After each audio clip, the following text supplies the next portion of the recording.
episode because I want to make sure I get to edit this one shit. No, that's cool. Yeah. But man, shit, we missed the whole week. Shit, you know what I'm saying? Man, we really did. And a lot has happened. Yeah.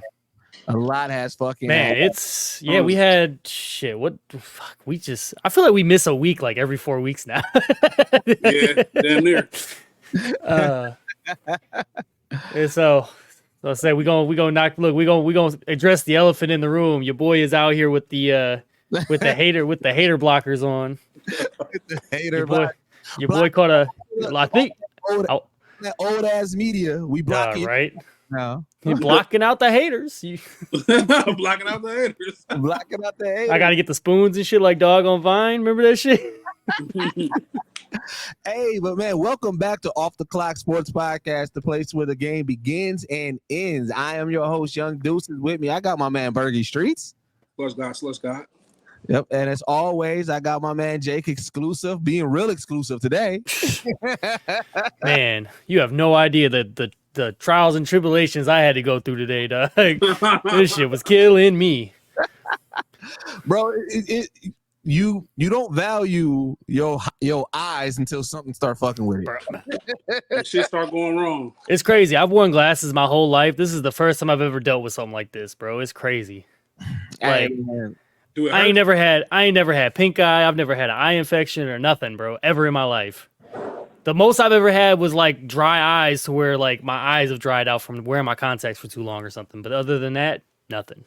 Man, coming back from San Jose, like I said, bro, it left a bad taste in my Airbnbs for a while because I was like, bro, I ain't do shit but lay on the motherfucking couch and bro, end up catching pink eye, dog. That shit pissed me off. Oh man. Bro, that's what I'm saying. I was like, was somebody pooting on the couch? Like, what the fuck? Pooting on the couch. Hey, I just want to say though, like I was telling my girl earlier though, because she was asking me like how I think I got it. I'm like, I have no idea. I'm like, you know what? But I'd rather it be me than her or my son, because you know at least I could deal with the shit. Because I'm off the next 4 days, so I'm cool. Like I can recover. Yeah. Like so. But yeah, like I said, you know what I'm saying, we've been gone for a week. I know, you know what I'm saying, we missed the commentary of things that's going on, but we're gonna jump right into it. Yes, we're gonna start off with this Bucks West Coast run. Let's talk about it. You know what I'm saying, Burgie? You threw this out on the docket, man. How's this? Since the break, you know what I'm saying, we talked about before we took our week hiatus, we talked about we want to see what this next run is going to be, because the Bucks, they had a pretty tough schedule and still have some more coming, and so we wanted to see how they fare out and everything. So far, how are we feeling? I'm gonna say though, that Lakers game was real hard to watch. Watching D'Angelo Russell tear our heart out. That sucked extremely. But I'm gonna say the Golden State game, us getting blown out, that never feels good. No. You know what I'm saying? Watching them lose like that, but you know, I just feel like we got the Clippers number. You know what I'm saying? I can't say that about this West Coast run. It's something I realized. Again, we're doing this without. I know a lot of people don't value him a lot, but I'm really missing Chris Middleton. Man, a lot of people don't see his value. I do. I feel like a lot changes with Chris Middleton on the floor. Good or bad, you know what I'm saying? But we wouldn't know if he's not there. Right. I'm gonna say this West Coast run, I think we look good. I'm still not ready to panic. I think we're making strides. It's gonna sound funny to say, watching the last game, we got our ass bust and got blew out, but saying that they look better on defense when they are playing it. Another thing, you know, everything was just fucking falling for the Lakers. Everything was falling for Golden State.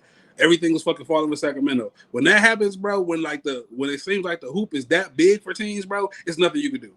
Right. You know what I'm saying? Like when it seems like the hoop is the fucking size of the arena, like it ain't shit you can do. Like the Kings were fucking rolling, and that's another thing too. Let's not act like we're playing trash teams, but this is the thing, and this is where I really want to see what they're made of. Right. The West Coast is very deep.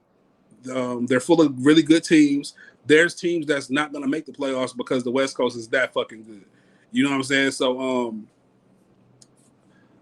I'm going to say, if I'm grading them, if I'm going to give them a grade, I'll give us B- so far on this West Coast run.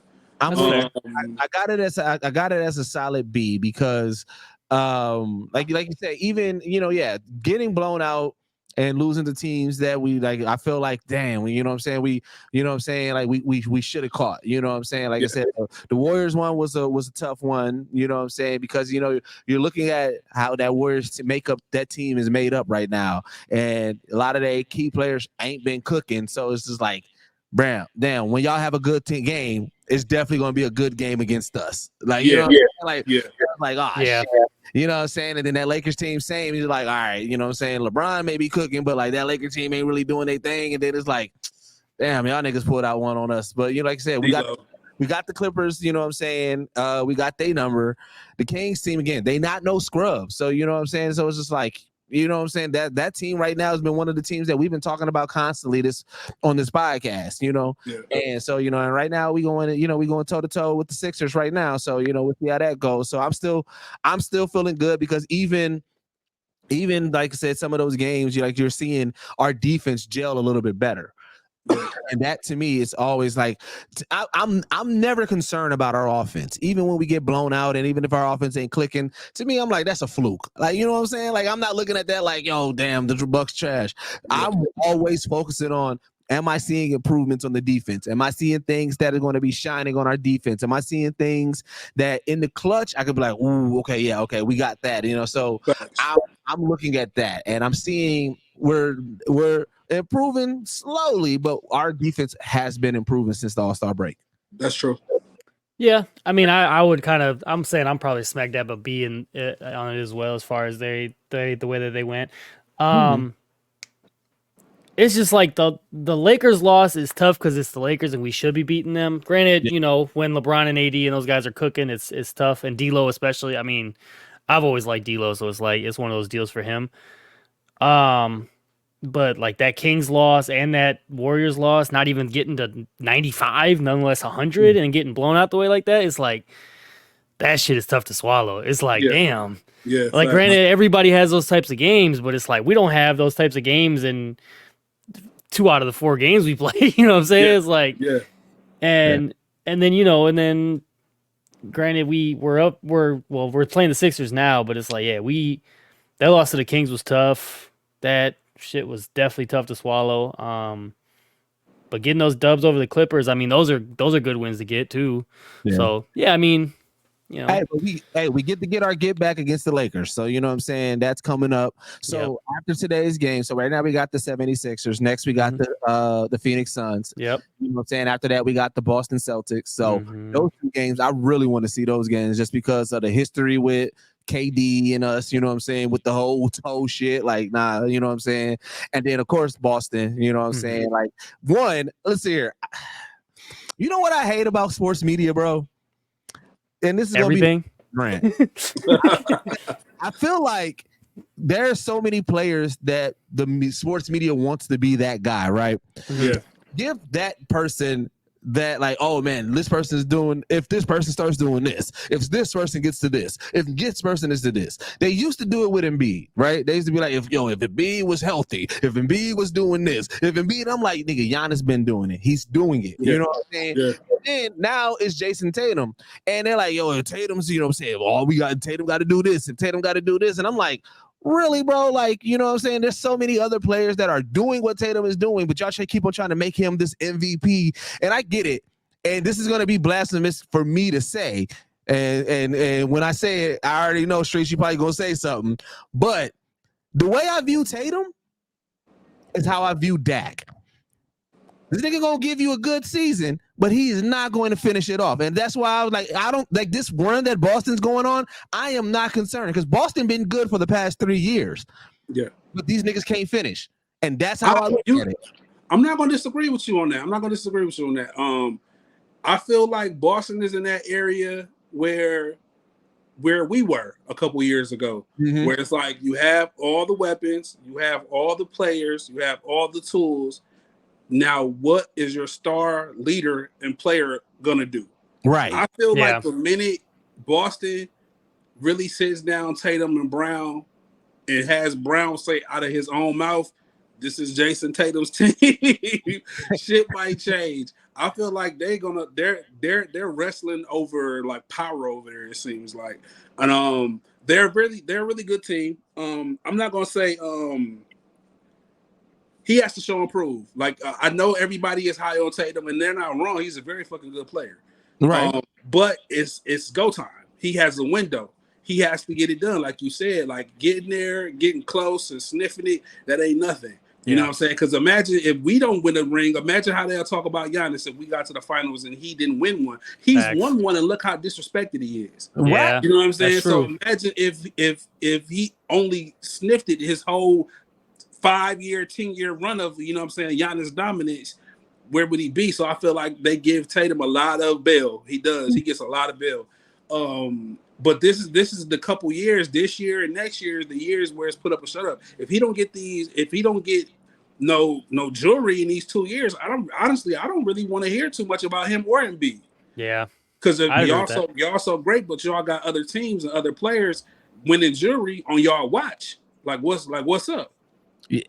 And then again, I always say, I wouldn't have an issue with it if they wouldn't keep on throwing so much sauce on this MVP race. Like, oh yeah, need to be. And I'm like, bro, there's at least 5 more players that I got over Tatum in this MVP race. You know what I'm saying? And so, like I said, I'm excited for these next 2 games because I can, rival games and stuff like that. I want to see how that fares out. You know what I'm saying? And so, yeah, I'm with it with a B on that one in regards to that. Definitely. Yep. Yeah, definitely. So, I mean, we just gotta the Bucks as far as that goes, but piggybacking on your like Tatum take, it's like how many years has he been in the league? What, 6 now? Damn near. I think like that. 7, I think 6 or 7. It's like it's starting to hit to that point, and Boston has been pretty good since he's got there. So it's like I don't want to ever see Tatum win because that means the Bucks aren't going to win. But it's like. I think he'll get one eventually. I think Boston is primed to get one eventually. I can't say Boston has done a good job keeping good teams around him. Yeah. Oh yeah. So he's had the championship caliber teams around him this whole time since he's been in the league. Honestly. Yeah, so I watched. What are you gonna do? I can't remember who they were playing the other night. I was watching. They played somebody on Sunday. I can't remember who it was, and. I was sitting there, I'm looking like this is like probably the worst number 1 seed in basketball right now. Like the Celtics are not that. Like I don't know. I just wasn't impressed with what I saw. And they're calling us pretenders. That's the crazy part about it. Right. Bro, but I ain't gonna hold you. In the stretch, I'm more concerned about Brown than Tatum. Oh yeah, bro. I mean, honestly, Brown the one who can't go to his left. Huh? He the one who can't go to his left. Brown been on fraud alert for like the last year and a half though, low key. He be on go mode like early Russ in OKC, like you know what I'm saying? Where it's like, bro, and then he get into his moments where, bro, that bucket looked like a fucking pool, bro. I'll be like, bro, what the hell is going on? Like Brown be cooking, bro, and so like you know what I'm saying, like. Right now, it's a battle. Again, I feel like it's a battle of Boston. Like you said, I get what you're saying, where you're saying Jaylen Brown got to officially say, yo, this is Tatum's team. But are we 100% sure that Jaylen Brown, that he believe in that? And that's the problem. That's the problem. They got to really sit down and be like, okay, who is the captain of this shit? Like, who's really steering this ship? Who are we looking at to lead this team? You know what I'm saying? Like, I don't believe that Boston is really kind of. I mean, I feel in the media they've made a decision, but as a team, have they sat down as a team and said, "Hey, you know what I'm saying? You're the captain of this ship." Like, you know what I'm saying? Like how they did that. Yeah, you know what I'm saying? Yeah, that's fair. So that's fair. Burgie had a really interesting topic underneath this Bucks topic that I wanted to bring up. So Burgie asked the question: if you could bring back one currently active ex-Bucks player, who would it be? To add to our team? To add to a current team. I thought that was a dope question because just looking at what we've been going through, you know, getting dubbed and shit like that, or just like if we feel like there's trouble scoring, like just like what player that you notice currently active whether they were on just a year or two, half a season, like if it's any player that's currently active, who will be the player that you guys add to this bunch right now? Ooh. Damn, I misread the question. I was thinking like all time. I was like, that's easy, Ray Allen. Currently active. I mean, of all time, that'd be easy. Yeah, it'd be Ray Allen. Ray Allen. Jesus Shuttlesworth. It'd be Ray Allen, easy. Sure. Give Giannis another shooter, and Dame and Ray Allen on the same team, bro. Are you fucking serious? Nuts. Shit. Current. I'm trying to think of like how many past Bucks are still in the league. Okay. A lot of them, bro. A lot of them. I know there are a lot. I have one in my head, and it's like that's not the choice I want to go with, but it's the one obvious one that pops up to me right away, and that's Tobias Harris. Yeah, that's one for me. I said Tobias Harris, and then I also said my boy Grayson, bro. I like Grayson Allen, bro. I like Grayson Allen, fam. I miss him. I ain't gonna lie. I miss Grayson Allen on this team, bro. He was very clutch, bro. Yeah, bro, very clutch. I ain't gonna hold you, bro. Bobby, Pat, and PJ will be crazy, bro. Yeah. If you got PJ back and just had that three, oh, that'd be nice. That'd be the big dogs on campus, dog. Them niggas be out there bullying niggas, dog. And PJ was really solid on defense. Like I said, he was a pest. He worked hard. And he was productive. And then you know what I'm saying? So I would probably go PJ.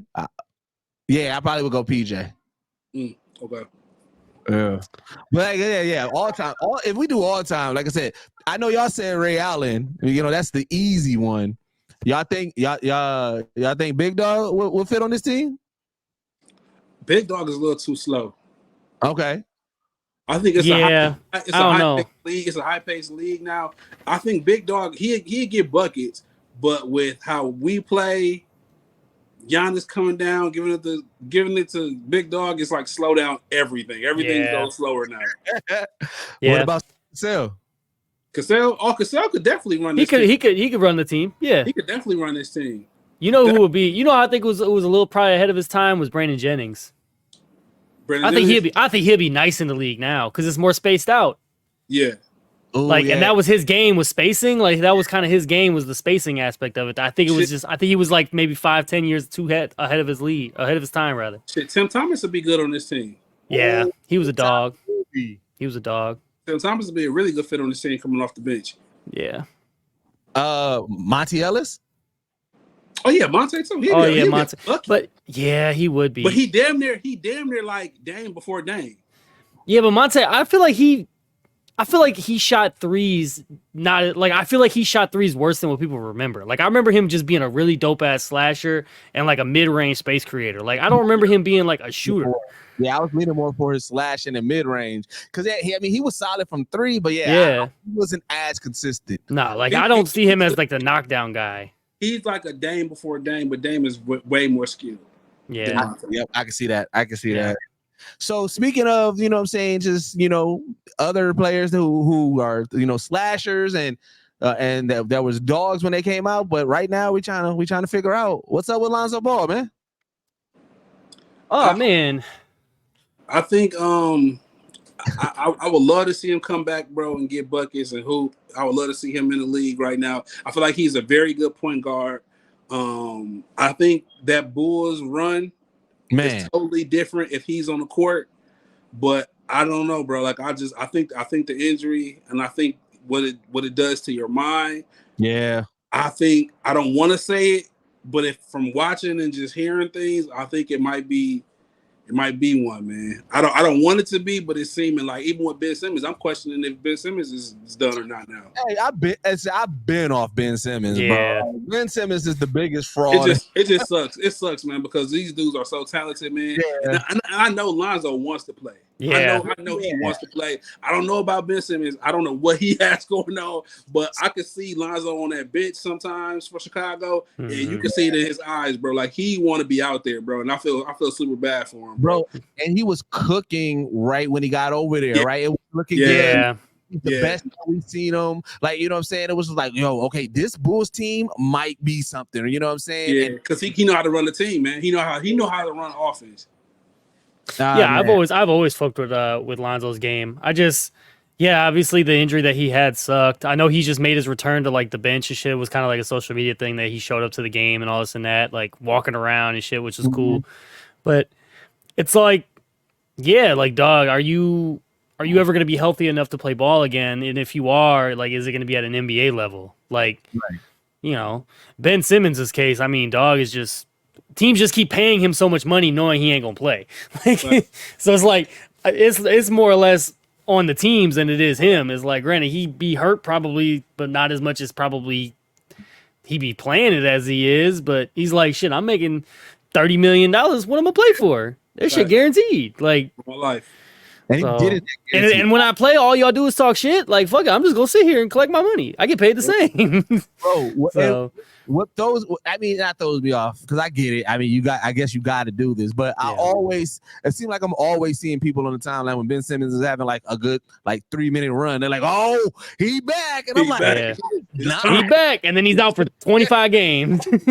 He is not back, bro. Nah, but you go from he's back to his back. Nah, his back. Niggas say his back. Oh shit. Nah, but like going back to Lonzo, like I'm hoping that he makes his way back onto the court, just because I think he was the one dude I was really like rooting for to come into the league, just because of like the way that the situation he came into the league. Then he kind of like went against the hype that his dad was putting on him. He was like, I'm not finna wear these shoes. I'm finna be my own man. I'm finna do my own thing and all this and that. And I was like, okay, now I can fuck with you, because he had game. Like, he was cold. Obviously him going to the Lakers I feel like it wasn't just a great fit at all for him, because of just he already had this big spectacle coming into the league, and then the Lakers was a failed product because of a couple of things. Because I feel like the Lakers, like I think we talked about it before, the Lakers could have worked if that Laker franchise would have been embracing new talent and trying to, work them, in and trying to, stick with them, versus giving Bron everything that he wants just to kind of hurry up in the ring for Bron and everything and set that up.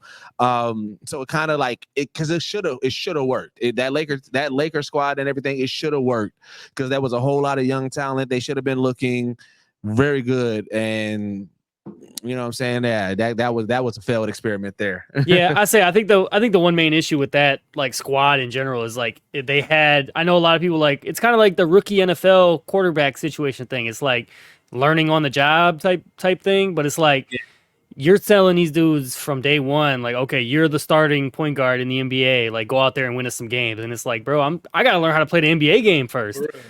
Like, there's some dudes that can do it right away, but it's also like, shit, how many it usually takes these young dudes a year or two to really find themselves. Not John Morant wasn't John Morant day one in the NBA type shit. You know what I mean? Like Luka wasn't Luka day one. He was Luka by like game 5 when he was like, all right, I figured this shit out. But that's a different breed.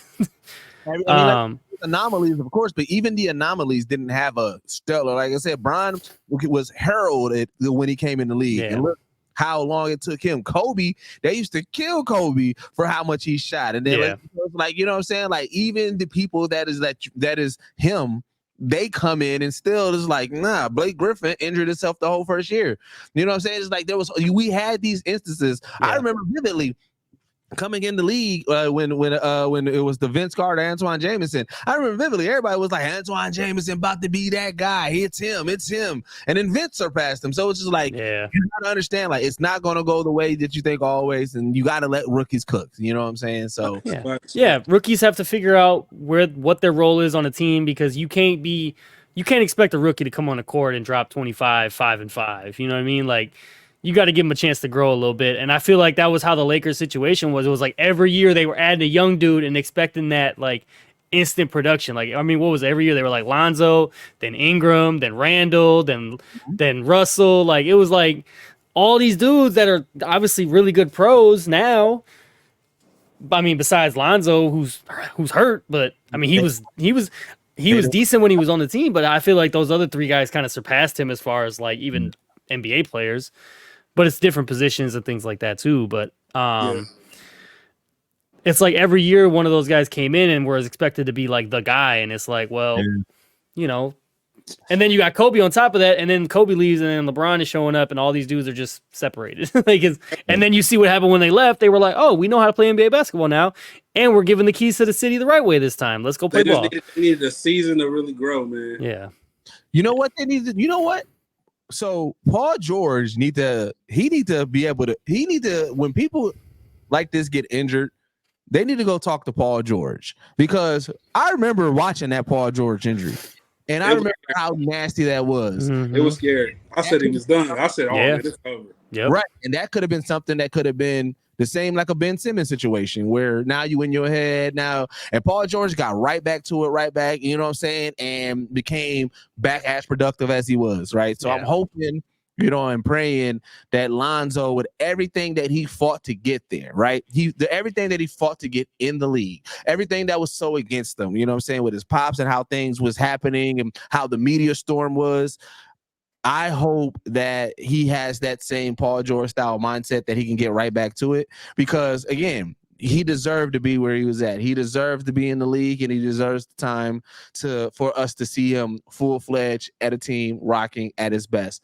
And so I am definitely praying for a speedy recovery and hoping that he get his mindset right and he is able to get back to what we expected him to actually grow into, you know what I'm saying?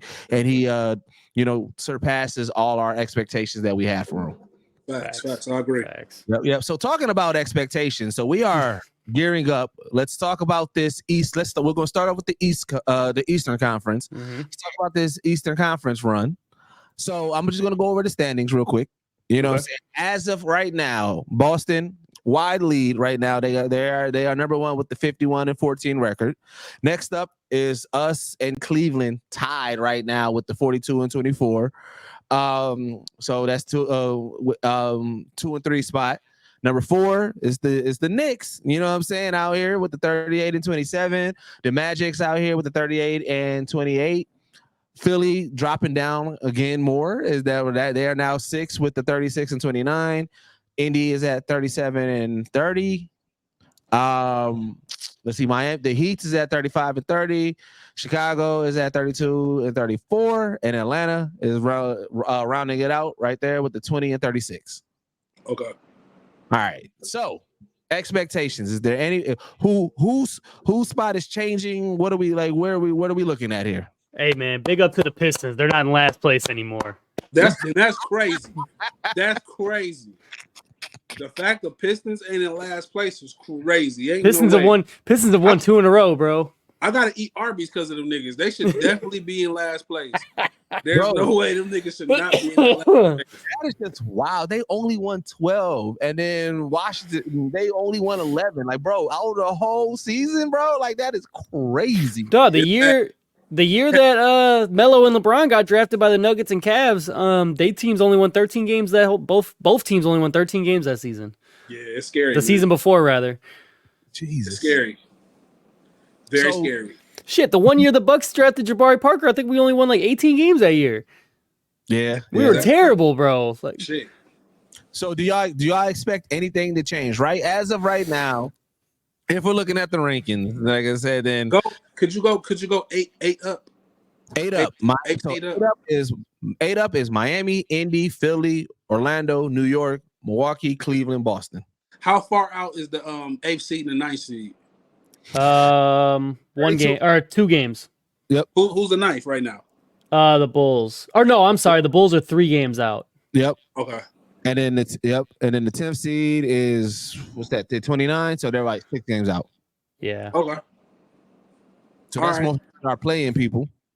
I think it's seeming like I could be wrong, but what seed is the Pacers? The 7. That's who I'm watching close because it seems like they're trending down. They're trending down, but they're also trending for a first-round playoff matchup against us. Yeah, I know. But I mean, if the season ended today, at least, because Cleveland has the win-loss against us. Yeah. That's why they're the 2 seed, even with the same record. Boston first-round series would be crazy. That Miami and Boston. That's what I'm saying. Like, watch the Miami and Indiana. Watch that situation between those teams. I think that they are both looking to play us in Boston. I think Miami think they could beat Boston, and I think the Pacers think they could beat us. Mm-hmm. I agree. Mm-hmm. Yeah, that Sixers Magic matchup would be boring as fuck without Embiid, bro. Yeah. But you know what's crazy? Wouldn't the Pacers I think it might be a little something too, because the Magic are a tough team, and Philly, they not bad without Embiid, bro. Low key, if you would have put a gun to my head and said, "What's the Magic record?" I would assume that they would have been in like this bottom tier, bro. I did not realize that they were having this good of a year. So they are hooping. They are hooping. But wouldn't the Pacers right now, if we went into the playoffs, the Pacers would have to be 6. The players, because right now we are. Oh, you're right. I was looking at it differently. You're right. 6-3. Right? Yeah, right now the Pacers is on track to play Cleveland, and we're on track to play Philly. You're right. Okay. So pretty much because here's the thing, and this is where. So I think 1, 2, and 3, we're not going to see much change. So Boston is going to be for everyone. So either we're going to be 2, or and Cleveland's going to be 3, or Cleveland's going to remain 2, and we're going to be 3. So right now that means that we just need to focus on 7, 6. And right now, 7 and 6 is Philly and Indiana. Mm-hmm. Yeah. And if they I think that we should really watch how Indiana moves, and that's why I'm watching them, because I'm saying that they're trending down. Yeah. So if they're trending down, we have to watch Miami and Indiana. Mm-hmm. Okay. Because Miami wants us or Boston anyway. So here's their chances with us for sure. Here's how they might not get us, because also Philly is in that number 6 spot and they're trending down as well. So if Philly let's say if Philly trends down and Indy trends down, then that means that Miami going up might end up being 6, and then Philly might end up being 7 playing or 8. You know what I'm saying? So either Philly and Indiana, they might end up just getting Boston and Cleveland, and we might end up getting Miami first round again. Yeah, maybe. Which I think that's why it's so good. It's so crazy to watch that whole situation at the end of the Eastern Conference. And if I was heavily betting, man, I would bet that that's how it's going to fare out. I'm betting that we're going to end up getting Miami, because Philly and Indy are both trending down, and if they trend down too far, then they go into the play-in, and then that means that throws Atlanta and Chicago back into 7 and 8. But if they trend down and just end up rounding out that 7 and 8 spot, then they got to get past Boston and Cleveland. Miami gonna fuck around and end up in like that 6 or 7 spot, because they're gonna trend up. They're gonna trend up towards the end of the year, and Philly's gonna keep going down, I think, because they're still feeling the effects of Embiid not being around. Yep, is that and then that's gonna just add fire to the fucking rivalry. 3 years that we play in Miami. Hey, I ain't gonna lie, I want Miami, bro. Yeah, same. I didn't like that shit, bro. I want Miami, bro. Yeah, same. I want us to see Miami. All right, so let's jump over to the West. So I'm gonna go through the full again, just real quick, and then we can break it down like we just did the East. Right. Number 1, Denver right now with the let me get this real quick. Sorry about that. I got it here if you need help too. No, I just making this a little bit bigger. So got you. All right, so we got Denver number 1 at 46-20. We got OKC at 45-20. We got Minnesota at 45-21. We got the Clippers at 41-23. We got the Pelicans at 36-26. We got Sacramento at 38-27. We got Phoenix at 38-27, and then we got Dallas at 38-28. Now coming in the 9th spot and the 10th spot, of course, is the Lakers and the Golden State Warriors, which that's going to be a crazy playing game. Yes. However, the race between 5 and 10 is close as shit. Yeah, it is. Golden State right now is 34-31, and the Pelicans is 39-26 at number 5. Yep. This West Coast, bro, you could literally take. I don't know about the Lakers and Warriors. Like I said, I've been super off on them all year, pretty much. But this Western Conference, bro, you could give me 1 through 8, and you can convince me that all 8 of those teams could make it to the finals. Let's be clear. Golden State is making the playoffs. Let's be clear here. In the play-in, if it comes down to Golden State and Lakers, I definitely got Golden State. Golden State is making the playoffs. Yeah, it's going to be one of those 2 teams, because the Rockets are going to be too far behind. Mm-hmm. The Jazz are too far behind the Grizzlies, obviously, and then the Trailblazers and the Spurs are playing for next year. Bro, the Spurs, it's funny seeing the Spurs so bad. Because I had people saying, oh, 6th seed for the Spurs. Like, what, bro? Just because Wemby? And then they got to figure that out, bro. The Spurs we'll talk about that. We'll talk about that later. Wemby not resigning. They freezing him out too much. Wemby, bro. When Wemby's contract is up and his rookie contract is up, oh, bro, that's going to be a media whirlwind because he going. Yeah. He ain't staying there. They got to figure that out. So who's 1 through 4 again? Denver, OKC, Minnesota, and the Clippers. Okay. If I'm a further down veteran team, so who's 5 through 10 again? Pelicans, Phoenix, Dallas, Lakers, Golden State. If I'm a further veteran team, I know they are hot right now and they're a scary team. But if I'm a veteran team, bring me OKC. That's what I was thinking the same. Because right now, like I said, they hot and they cooking, but it's like when that pressure is on, right? They're young yet. And so somebody like the Lakers or Golden State, if they get into that 7th slot, they play them. That may work into their favor. Yes. Yeah. Bro, low key, I don't see any of these 8 teams moving. That Lakers Warriors game is going to be the playing game because I don't see any one of these teams moving, bro. Like it's because of because it's literally just between the Lakers and the Warriors as far as that 2 spots. But then just looking at the way that these teams are built and just thinking about how they've been playing so far this season, like I could see it just playing out exactly how it is. Maybe the Thunder take over to 1 spot because they're only a half a game out. I mean, the Wolves are only a game behind the Nuggets right now. So it's like, I don't see these 8 teams moving because the Mavericks are trending up. I mean, they've won 4 in a row. Yeah. I mean, it's like they're starting to trend up and solidify that 8 spot. And Phoenix is being Phoenix. The Kings are figuring things out. I mean, a lot of these teams they've got pretty decent their last 10 games. I mean, the Nuggets and Thunder are the only ones who have really dominated their last 10, but you know what? The only like major shift and it's only because they've been spotty all year. Mm-hmm. I can see the Pelicans dropping down a couple, but again, not enough to get them out of the running. No. And so I feel like what we're seeing, this is it. Nothing's really going to change besides people's positioning, but this is the playoffs right here. Yeah, that might be. I'm gonna retract what I said earlier. That the Pelicans might be the only team that I might need some hardcore convincing on whether they can make the finals or not. But these other teams, I absolutely can see it. Yeah, because like I said, that's the only team that I can see sliding a significant amount of numbers. Yeah, I agree. The Pelicans for sure. But it's crazy because. Yeah, this Western Conference is gonna be a dog fight to the end. Dog. That shit's wild. It's crazy. But I mean, this East is pretty much set. This West is tough. Who wouldn't want to see that Golden State Lakers play-in game? That's what they did last year, wasn't it? Yeah. And it was exciting. It was exciting. It was exciting. Like who wouldn't want to see that again? Bron and Steph going at it for a playoff spot. And you know what's funny?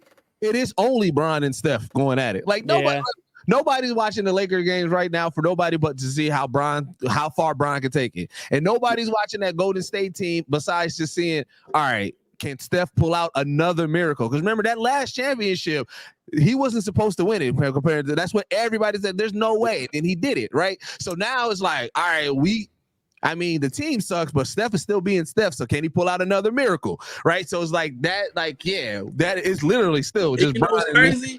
They don't suck, bro. I know. No, they don't suck. Yeah. They're dealing with a situation where I feel like a lot of teams are where they hit a rough patch and they're trying to re-gel. Yeah. A lot of shit has happened. It's a lot of emotion going on that team. A lot of locker room shit going on that squad that they're trying to figure out. And it's fucking with their game on court, but it seemed like they're starting to pull it together.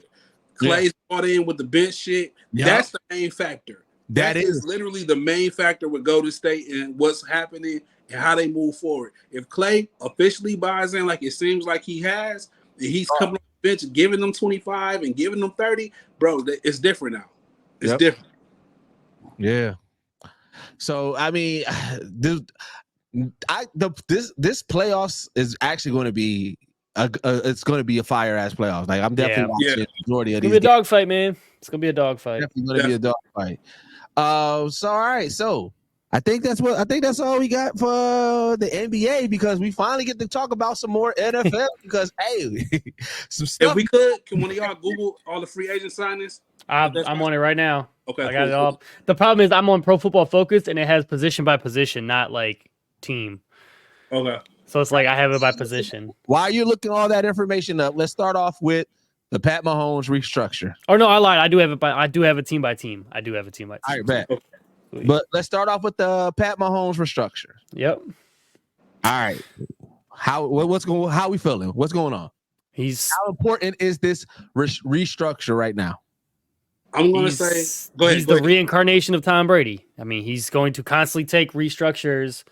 He's going to sign massive contracts, and then 2 years later, he's going to restructure it so that the team can re-sign Chris Jones and make all these moves because just like Tom Brady, Pat Mahomes don't give a fuck about the amount of money he's going to make because he's going to make so much money on and off the field to take care of his family for the next 6 generations. Like he'll be straight. Bro, that got to be a great feeling to be in that position. It has to, man. It has to. Because most players in any sport, right? At some point you get to a point where like, all right, I need to figure out about my lifestyle, about taking care of my family. So you're worrying about the pay from your immediate job, right? Yeah. And obviously, for most people, that is your highest paid aspect of your life, your professional career. So when you get a position where your professional career, though it's still a high ass pay, that's hey. Look here, I ain't got to worry about that. Like, it got to be a great position because then you can really focus on legacy. You know what I'm saying? It's not always chasing the dollar. Now it's like, all right, I can focus on legacy. How do I best position myself and my team that I'm currently on to win? I know I'm going to get this money and I'm going to get all these endorsements, so I ain't got to worry about that pay. Obviously, I still want to get paid fairly for my talent, but I ain't got to worry about it as much. That got to be a great feeling to be in. Yeah, I mean, he all he cares about is winning, dog. Like, he knows that his legacy is more than the amount of money that he made as a player. Like, people don't give a fuck about how much money you make as a player. They care about how what your impact on the field was and whether you won or not. Like, that's the one thing you could always say about Brady. Like, yeah, he won 7 and he went to 10, but it's like, how many times did he take pay cuts so that his team could get into those situations? It wasn't just him. You got to have good players around you too. Yeah. And that's just that unselfishness that is great to see. I mean, shit. You don't get this. You don't see that from everybody. I mean, that's why you see a lot of these guys, a lot of these teams. I mean, that was the strategy forever. It was like draft a young quarterback. Hopefully he hits to be something special, build a team around him, and then as soon as it's time for him to get paid, now the team blows up and then you're bad. And then you got to rebuild the entire team again. Yeah. And then you got to cut a lot of your star guys because you can't afford them now because you're paying the quarterback so much. Yeah. That's exactly what happened with Seattle with Russell Wilson's contract. Yeah. And then you got to give credit to that Kansas City Chiefs organization because you don't get that type of trust and that type of like tap in from your star player unless you're doing right by that player, right? Like if the Chiefs was on some fuck shit, Patrick Mahomes like, nah, fuck it, run me my money. Like, you know what I'm saying? So the fact that they're doing right by him and whoever, also his guy, because just like every player got people that are like, okay, this is me, but also these are my peoples or whatever the case may be. So, you know what I'm saying? Like, you gotta give credit to both, to both of that relationship, the organization and Pat for just being able to have that mindset and everything like that. Oh yeah. Streetz, what you think, man? I'm gonna say I'm gonna piggyback off what Jake just really said. He's definitely took a page out of Tom Brady's book. He's watched, he's learned, and again, he's gonna make a shitload of money off the field. So why not sacrifice a little bit on the field, and get the pieces that you feel like you need and you want. And it kind of speaks to why he goes on the field and he feels the way he feels. And he's so confident because he's literally going on the field with a team that he had a hand in. I feel like all franchises should really look at like situations like that, whether it be Tom Brady or Pat Mahomes, and really think about truly empowering their quarterback. Don't get me wrong. I feel like teams are quarterback driven, but a lot of teams, they hold on to the whole idea of we're drafting this player, we're getting this player, we're spending the money on this player. And a lot of teams don't let their quarterbacks into the war room. You know what I'm saying? I feel like a lot of teams really should step back and be like, you know what? What do you want? Who do you want? Who should we go after? You want to build? We want to build this offense around you. Look around the league. Tell me who we should go after. Who should we trade for? This person's coming up a free agency. Who should we go after? I feel like Kansas City literally goes to Pat Mahomes like, hey, bro, what's up? What did you see out there? Oh, yeah, dude's giving so-and-so trouble. Bring him over here. I like him. We need him.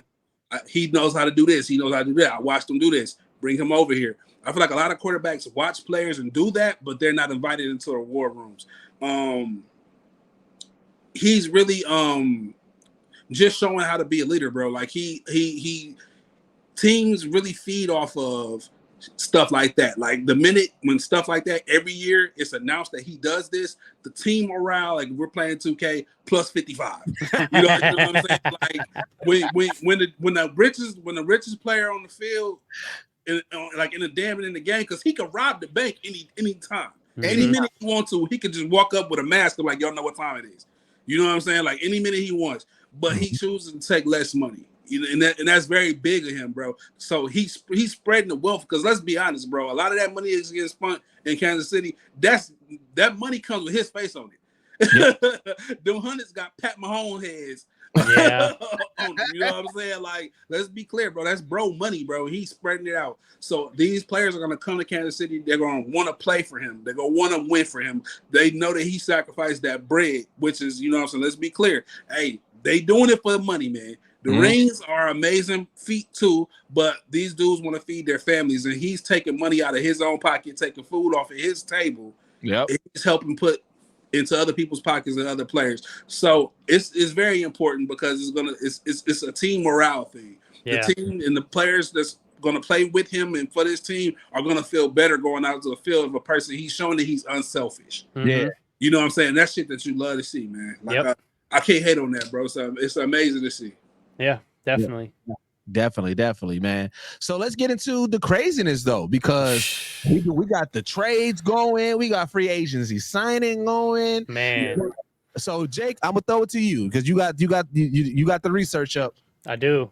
Let's talk about it. I got it up, man. I mean, shit, we can go team by team, we can go player by player, we can go however we want, man. It's insane, man. Like, so much money is being thrown around this free agency, man. I mean, you see the big name guys going to these teams. I mean, you see Saquon Barkley going to the Eagles. You got Derrick Henry joining Lamar and going to Baltimore, which I want to say I called that.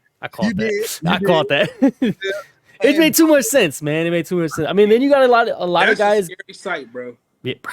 That's a scary fucking sight. And don't sleep on Keaton Mitchell, bro. That motherfucker's a dog too. Yeah. He's a dog too. So it's like they're building something special over there, man. It's like, and you know what? The rich get richer. It's like, well, what did my guy say? So Patrick Queen left. He left the Ravens and signed with the Steelers. And my guy said we may lose a queen, but we got a king. I was like, hey, I fucks with that. Yeah, man. He's just, you get Russell Wilson getting released, and then signing just a 1-year prove it deal with the Steelers, man. Like, what does that mean for Kenny Pickett? Like, it's like we know what that means. Yeah, we know. All of that happened while we was on our break. Yes. Was that who you guys thought that Mr. Sierra was going to? No, I thought he was gonna go to like Vegas or something, low key. I had Vegas. Yeah. Vegas was my bet. Yeah. So Steelers was surprising, but to be honest, if you step back and look at that team, Russell Wilson actually fits. He does. That's the one thing they're missing, bro. Is good quarterback play. He fits. Yeah. Yep. That's the one thing they were missing. Who's left that we're watching? Oh shit. I mean, really big name guys. I'm not really sure. There's a lot, but is there anybody that we're watching, or any that we think that is going to be a game changer? Let me see. I don't really see anybody. No, because there's nobody on quarterbacks. The only main running back free agents are J.K. Dobbins and Deontay Foreman and Clyde Edwards-Helaire. Receivers, Hollywood Brown is still a free agent. Odell Beckham just got released. Tyler Boyd is a free agent. DJ Chark didn't sign with anybody. Michael Thomas, we were talking about that yesterday. He got released yesterday. MVS is still a free agent. Donovan Peoples-Jones, Chase Claypool. It's crazy how that like there was once a point in time that if he got released, that'd be a big ass cap hit story. Yeah. And now it's just like, all right, Odell got released again. Yeah. Yep. That's crazy, dog. Oh, Chase Young still hasn't signed with anybody. Jadeveon Clowney still hasn't signed. Mm-hmm. I'm trying to see who else. I'm just looking for big name guys. Jerome Baker. I'm hoping the Packers go get him. Go get Jerome Baker. I love that dude, man. He was with the Dolphins. He was a fucking dog. Like perfect inside linebacker to sit next to Quay Walker, bro. They would wreck fucking havoc. That would be nice. Honestly, I'm looking at it right now, and I'm not really seeing anything that I could really be like, oh, let's go get that person. I feel like we've inserted and we've done pretty good so far. I'm ready for free agency. Like looking around, not free agency, but the draft. The draft, yeah. Draft. Like I feel like all the players that were supposed to be taken off the board have been taken off the board. Yep. Everybody else, like it's like little let's round out our wide receiver or our defense backup kind of situations that I'm seeing around. Of course, Odell will be picked up. Of course, Hollywood will be picked up. Yeah. It's don't get me wrong. It'll be exciting to see where those players end up, but I don't look at them as nobody's right now is out there that I look at as a franchise changing player. No, everybody that I think was available has signed somewhere for sure. Yeah, I don't really think there's a lot of like now a lot of those guys are gonna be humble pie roster filler guys. Like you can still play, but we're not gonna pay you what like the max money you think you're gonna get, type shit. Like Odell's not gonna get $18 million a year next year. No. He might get 6 or 7 from somebody. Yeah. And is there anybody on the trading block that we're looking at? I'm trying to think because like that's the other outside of the draft. Is there any unexpected or anybody shopping anybody that we need to be watching? Want us to get a damn kicker. Oh, we're gonna draft somebody, bro. We're either gonna draft somebody or we're gonna pick up somebody late in free agency. Yeah. We've already seen like Nick Folk is a free agent right now, and he might not be bad to go get. Man, that's the only spot I'm looking at for the Packers, and I'm like, okay, let's bust a move. Bro ain't solid. He's not. Nah, bro. That was heartbreaking. Yeah, I agree. He's done it all season too. Mm-hmm. Yeah. So right now with where we're at, we're ready for the draft and we're ready for the season.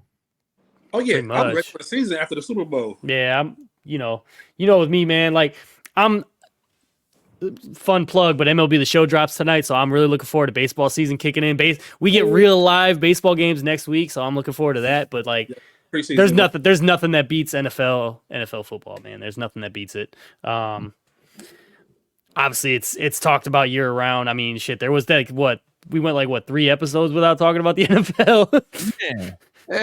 Fools, I ain't gonna lie. Watching these trades and these free agent signings and releases, it got me amped up. I almost turned Madden on. I was like, "Oh shit, let's go, bro! Like I'm ready now, bro. I'm ready.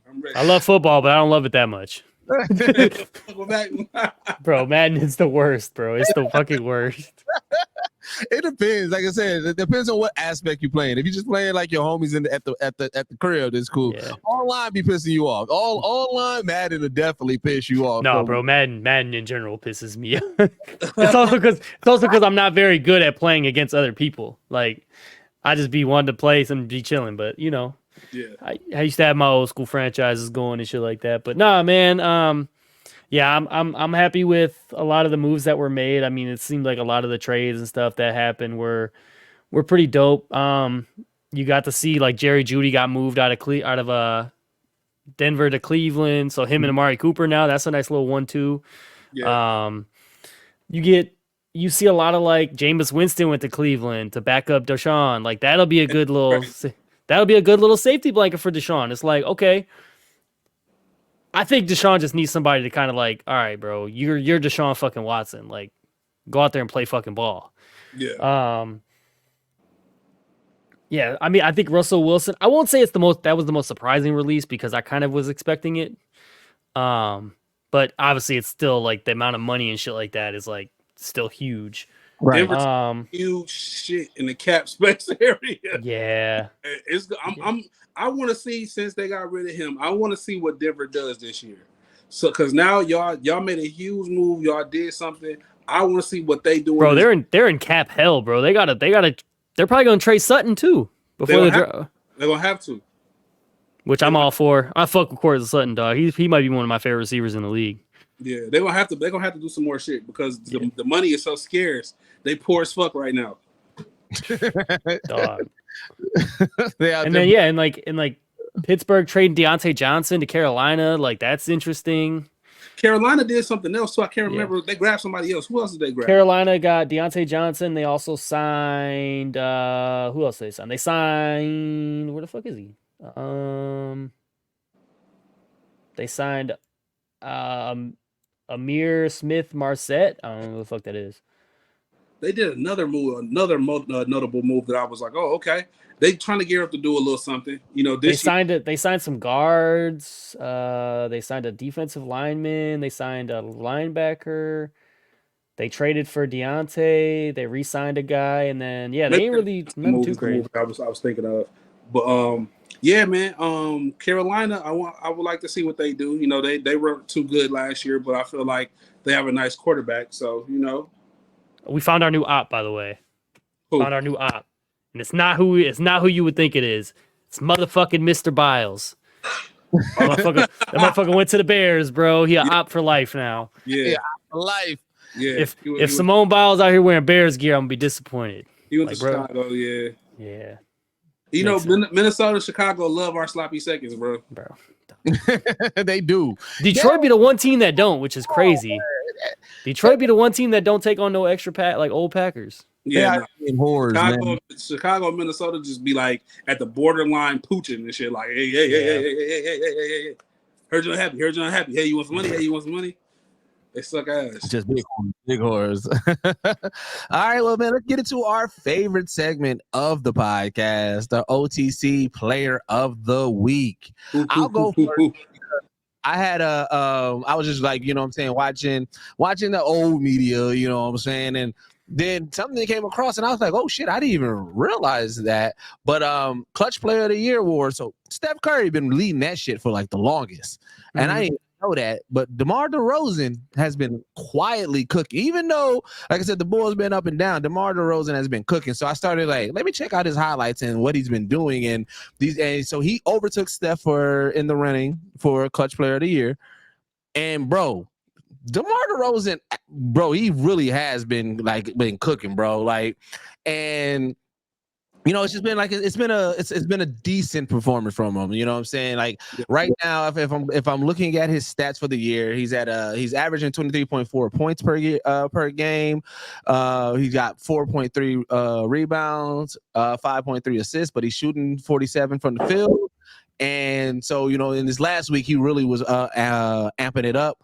So right now, for me, for this week, I am going DeMar DeRozan for my OTC Player of the Week. Good choice. Love it. He's definitely Love it. Even though they ain't doing shit, he's definitely hooping. Yeah, that seems to be the story of the NBA a lot. There's a lot of people cooking on teams that ain't doing shit. Yeah, that's fair. All right, Jake, what about you, man? Oh, I'm going with a baseball player. Oh, yeah. Spring training is in full effect, man. You're getting to see a lot of the young kids play ball. I'm going with the guy who had a lot of hype coming into the end of 2 seasons ago, the beginning of this past season. Only played 9 games because he broke his leg, and he missed the whole rest of the season. But this spring training, he is lighting it up as far as like just getting his comeback road going. I'm going with shortstop O'Neal Cruz from the Pittsburgh Pirates. Nice. y'all know shortstops are usually like a shorter, kind of quicker position, right? For guys, this motherfucker is 6'7", 215 pounds. Damn. And right now in spring training, in 24 at bats, he's got 5 home runs and he's batting 292. So this motherfucker is tearing it up. Like, he is just on fire. He had a game the other day where he hit 2 absolute fucking missiles out of the stadium, and then the next day to hit another one just on his, like, the first or second pitch of it at bat. Like, dog is on fire right now. I love watching this kid. I mean, he's a freak, bro. Like, 6'7". Like, these tall motherfuckers in baseball are coming up crazy, bro. Like, yeah, I'm looking at his stats and everything. dude. And all quiet is kept. Hey, shout out to the shortstops. Listen here. You looking at a 2-time MVP from first grade and second grade in the Germany league. Yes, sir. Yes, sir. The double S's. But yeah, man, this kid is something special, man. I love watching him play. Obviously, he plays in Pittsburgh, so the Brewers get to play him a bunch. So hopefully, he don't terrorize us too bad. But yeah, man, O'Neal Cruz is definitely who I'm going with, man. Big ups to the young kid, man. I'm looking forward to watching this boy play all season, man. He's a fucking star. He's special. Don't pick. He needs to actually cross and get into the damn NFL. We could use him, bro. Nah, bro. He's 6'7", 215, bro. He a tall string bean, dog. He a string bean, bro. He'll get hurt. Hey, man, you never have enough wide receivers, man. Hey, bro. No, he need to put on about another 30 pounds being in the NFL, being that tall. Yeah. All right, Burgie, who you got? It pains me, but I knew after that game, I knew I was gonna have to give it to him. I'm going with D-Lo. That Laker game was. Yeah. I can say whatever I want to say about him, bro. But that shit was impressive, bro. I can't lie. He couldn't fucking miss, bro. Like 44 out of nowhere. Like I don't know where the fuck he pulled that shit out of, or who pissed him off. Like I don't know what LeBron said to him and shit. Like I don't know, bro. But 44. He said, 44 D'Angelo Russell. It was insane to watch, bro. But I was like, I gotta give it to him, bro. He's not trash, bro. He's not a bad player. He's been getting a bad rap like all season. I've seen Laker fans kind of killing him. A lot of people were mad, like a lot of the Laker, the Laker people who on the bandwagon, they was mad that he didn't get traded. After that game, I got on Twitter and I just kind of like, I did my thing where I just kind of searched, see what everybody was saying, and I was seeing people who were saying things during that trade, and I did research.